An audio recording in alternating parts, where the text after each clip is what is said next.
Aku nggak pernah nyangka hidupku bakal berubah seperti ini. Dulu aku cuma seorang kuli bangunan biasa, yang tiap hari berangkat pagi-pagi sebelum matahari terbit, pulang malam dengan badan penuh keringat dan rasa lelah. Setiap kali ngelihat gedung-gedung mewah yang kubantu bangun, aku cuma bisa bermimpi, kapan ya aku bisa hidup enak kayak orang-orang di dalamnya. Sampai suatu hari, di proyek tempatku kerja, ada seorang perempuan yang datang ngecek rumah yang lagi dibangun. Tante-tante kaya kelihatannya. Gaya hidupnya jauh dari dunia yang aku kenal. Awalnya aku cuma ngebantuin dia milih bahan bangunan karena bos nyuruh. Aku pikir dia cuma orang kaya sombong yang suka merintah-merintah. Tapi ternyata aku salah. Dia ramah banget, ngobrolnya enak, nggak ninggin diri sama sekali. Namanya Tante Rina. Hari demi hari, aku makin sering ngobrol sama dia. Entah gimana, tiap kali dia datang, aku yang sering dimintain pendapat. Aku nggak ngerti kenapa, tapi kayaknya dia bener-bener ngehargain apa yang aku bilang. Padahal, aku cuma seorang kuli. Dari situlah semua mulai berubah. Setiap ketemu, obrolan kami bukan lagi soal bahan bangunan, tapi soal hidup, soal mimpi. Tante Rina ternyata juga ngerasa sepi meskipun hidupnya dikelilingi kemewahan. Aku nggak tahu kapan tepatnya rasa itu mulai tumbuh. Mungkin pas aku ngelihat dia nangis waktu cerita soal masa lalunya yang penuh luka, atau pas aku sadar bahwa dia ngelihat aku bukan cuma sebagai seorang kuli. Dia ngelihat aku sebagai seorang yang bisa diandalkan, yang tulus dan gak pura-pura. Aku jadi sering diajak makan bareng, ngobrol di kafe, bahkan kadang dia mampir ke rumahku, nganter makanan atau sekedar ngobrol. Orang-orang mulai ngomongin kami. Tukang bangunan dan tante kaya? Mana mungkin? Tapi aku nggak peduli. Aku udah jatuh cinta sama dia, dan yang lebih mengejutkan lagi, dia juga ternyata ngerasa hal yang sama. Aku nekat nembak dia, dan tanpa pikir panjang, dia terima. Kami akhirnya nikah, sesuatu yang aku sendiri nggak pernah kebayang bisa terjadi. Sekarang hidupku mang berubah drastis. Aku nggak lagi jadi kuli bangunan, tapi aku nggak pernah malu sama masa laluku. Karena justru dari situ aku ketemu cinta sejati. Buatku ini bukan cuma soal perbedaan status atau harta, tapi soal gimana dua hati yang berbeda bisa saling mengisi dan melengkapi. Setelah menikah, aku pikir semua bakal lebih mudah. Tapi ternyata nggak begitu. Ya, hidupku berubah drastis. Dulu aku cuma kuli bangunan yang tiap hari berurusan sama semen, batu bata, dan keringat. Sekarang aku suami dari seorang wanita kaya raya, Tante Rina. Awalnya aku ngerasa nggak percaya diri. Aku tahu orang-orang ngomongin kami di belakang. Mereka bilang aku cuma numpang hidup atau cuma ngincer hartanya. Sakit sih dengarnya, tapi aku nggak bisa nutup mulut mereka. Kadang di tengah malam, Tante Rina bakal duduk di sampingku, bersandar di bahuku, dan aku bisa ngerasain dia bawa beban juga. Dia bukan cuma pusing soal omongan orang-orang, tapi juga tanggung jawab besar yang sekarang kami pikul bersama. Bisnis properti yang dulu jadi dunianya, sekarang mulai jadi bagian dari hidupku juga. Tante Rina ngajarin aku banyak hal, mulai dari cara lihat peluang bisnis, sampai cara ngelola proyek-proyek yang jauh lebih besar dari yang pernah aku bayangin. Tapi jujur aja nggak selalu mulus. Kadang aku ngerasa kecil di antara semua teman-temannya yang biasa ngobrolin saham, investasi, dan bisnis besar. Aku yang dulu cuma tahu cara ngepasin semen biar nggak retak, sekarang harus paham dunia yang asing buatku. Ada kalanya aku ngerasa nggak layak buat dia, dan rasa takut kalau aku nggak bakal cukup baik buat jadi suaminya selalu menghantui. Tapi tiap kali rasa itu datang, Tante Rina selalu bilang kalau dia pilih aku bukan karena aku punya sesuatu yang besar, tapi karena aku punya hati yang tulus dan kerja keras. Dia bilang apa yang kita bangun bukan tentang harta atau status, tapi tentang rasa saling melengkapi. Kadang di saat aku lagi down, dia yang ngingetin aku tentang itu. Di balik semua kesulitan, ada banyak kebahagiaan yang kami dapat. Kami sering duduk berdua di ruang tamu, malam-malam setelah hari panjang, kami ngobrol tentang apa aja, kadang soal bisnis, kadang soal hal-hal kecil yang bikin kami tertawa. Itu saat-saat di mana aku ngerasa benar-benar damai, jauh dari semua keramaian dan sorotan orang-orang. Momen-momen kayak gitu yang bikin aku sadar kalau kebahagiaan gak selalu datang dari luar, tapi dari hubungan yang kita bangun bareng. Aku masih kaget dengan semua yang udah terjadi. Dari seorang kuli bangunan yang gak pernah mimpi bisa hidup seperti ini, sampai jadi suami dari seorang wanita yang begitu hebat. Meskipun jalannya nggak selalu mulus, aku selalu bersyukur bisa berdiri di samping dia. Setelah beberapa tahun berlalu, Pernikahan kami mulai menemukan ritmenya sendiri.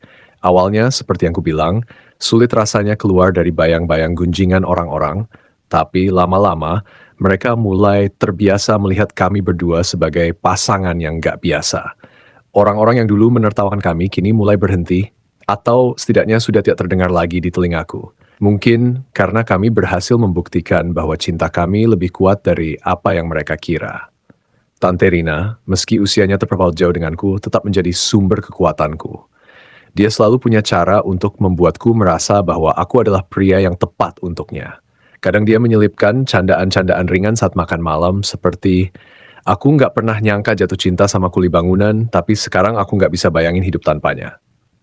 Kami tertawa, tapi aku tahu ada kebenaran dalam kata-katanya. Dia benar-benar nggak bisa membayangkan hidup tanpa aku, dan aku pun begitu. Di sisi lain, bisnis kami berkembang pesat. Awalnya aku cuma bantu-bantu proyek kecil, tapi dengan bantuan Rina, aku mulai mengelola proyek besar. Rina mempercayaiku untuk memimpin beberapa proyek properti besar yang tadinya nggak pernah aku bayangkan bisa kupegang. Tiap kali aku merasa nggak mampu, dia selalu bilang, kamu punya lebih dari sekedar kemampuan teknis, kamu punya hati dan kejujuran, itu yang bikin kamu berbeda dari yang lain. Tapi di balik kesuksesan itu, ada hal-hal kecil yang kadang menguji kami. Perbedaan latar belakang kami, meski nggak selalu terasa, kadang muncul di momen-momen tertentu. Misalnya, di acara-acara sosial atau pertemuan bisnis besar, di mana aku sering merasa nggak nyaman dikelilingi oleh orang-orang dari kalangan elit. Mereka membicarakan hal-hal yang dulu nggak pernah terlintas di pikiranku tentang saham, investasi, atau liburan ke luar negeri.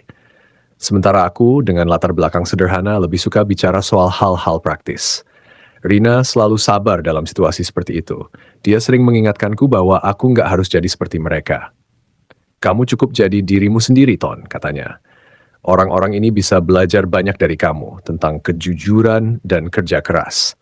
Itulah yang aku lihat dari kamu sejak awal. Momen-momen di mana aku merasa kecil itu selalu hilang saat kami kembali ke rumah. Rumah kami, yang sekarang lebih terasa seperti rumah daripada sekedar bangunan mewah, adalah tempat di mana aku merasa paling tenang. Di sana, nggak ada perbedaan status atau latar belakang. Hanya ada kami berdua menjalani hidup bersama.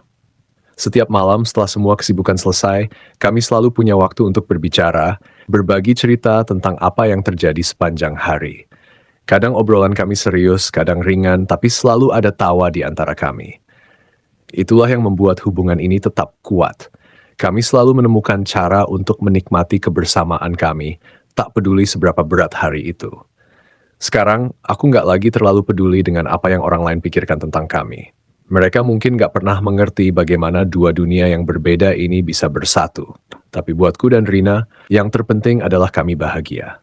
Kami sudah membuktikan bahwa cinta nggak mengenal status, usia, atau latar belakang. Apa yang kami miliki jauh lebih dari sekedar hubungan biasa. Ini adalah tentang dua hati yang menemukan rumah satu sama lain di tengah dunia yang kadang penuh dengan penilaian.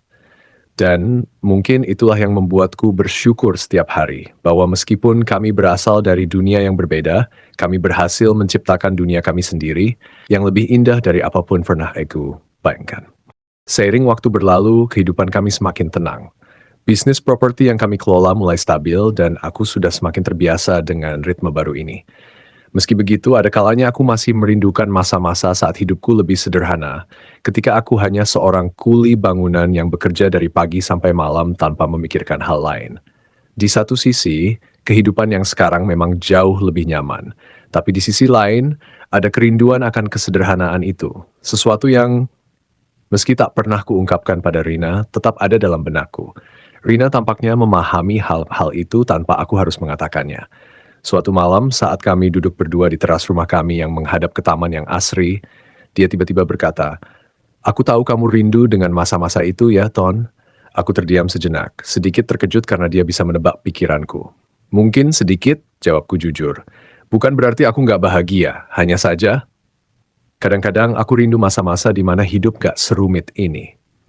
Rina tersenyum lembut menatapku dengan tatapan yang penuh pengertian. Aku juga, katanya, mengejutkanku lagi.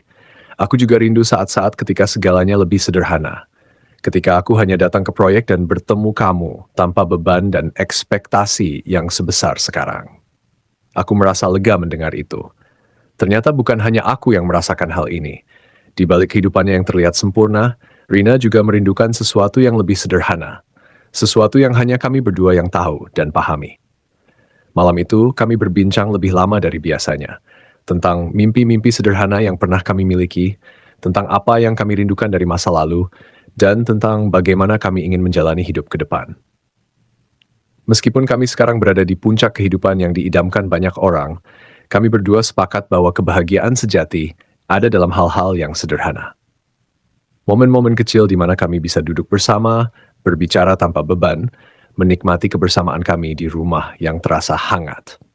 Setelah malam itu, aku mulai berpikir lebih banyak tentang apa yang sebenarnya kami cari dalam hidup ini. Bukan kekayaan, bukan status, tapi kebahagiaan sederhana yang kami temukan setiap kali kami duduk berdua, jauh dari hingar-bingar dunia luar.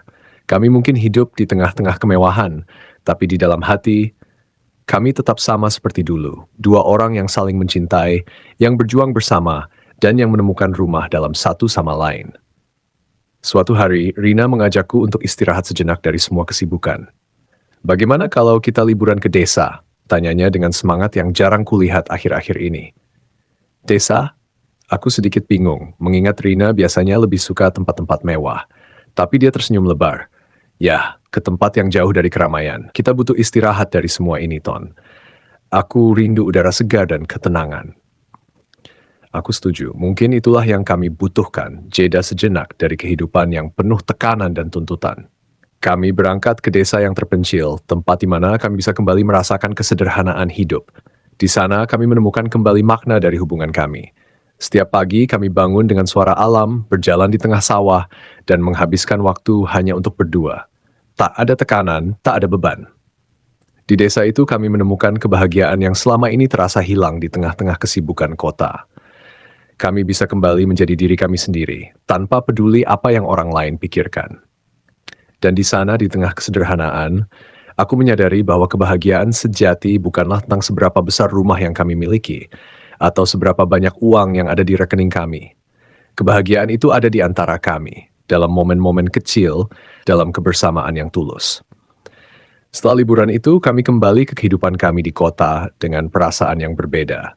Kami lebih tenang, lebih bahagia, dan lebih yakin bahwa apapun yang terjadi, kami akan selalu memiliki satu sama lain.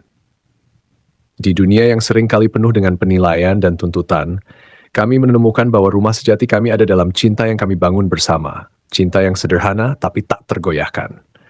Dan sejak saat itu, kami menjalani hidup dengan cara yang lebih santai. Tak lagi terburu-buru mengejar hal-hal besar, tapi lebih fokus menikmati setiap momen bersama. Kami sadar bahwa yang paling penting adalah bagaimana kami menjaga cinta ini tetap hidup, tanpa terpengaruh oleh apapun di luar sana.